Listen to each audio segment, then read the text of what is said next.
সম্মানিত প্রিয় ভাইরা আমার, মৃত্যু আমাদেরকে তাড়িয়ে বেড়াচ্ছে। কখন চলে আসবে মৃত্যুর সেই পেয়ালা, কখন আমরা পান করব আমরা কেউ জানি না।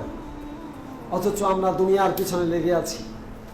দুনিয়ার টাকা পয়সা, সম্মান, ধন দৌলত, সেগুলো অর্জনের পিছনে প্রতিদিন আমরা এতটাই প্রতিযোগিতা করছি, মৃত্যুর কথা আমরা ভুলেই যাচ্ছি।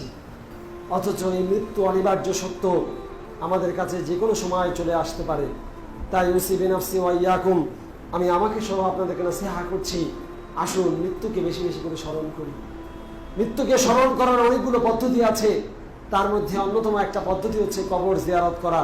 রাসূলুল্লাহ সাল্লাল্লাহু আলাইহি ওয়াসাল্লাম বলছেন, কুনতু নাহাইতুকুম আন জিয়ারাতিল কুবুর ফাজুরুহা, আমি তোমাদেরকে কবর জিয়ারত করতে নিষেধ করেছিলাম, কিন্তু তোমরা এখন কবর জিয়ারত করো, আমি অনুমতি দিচ্ছি, আদেশ করছি।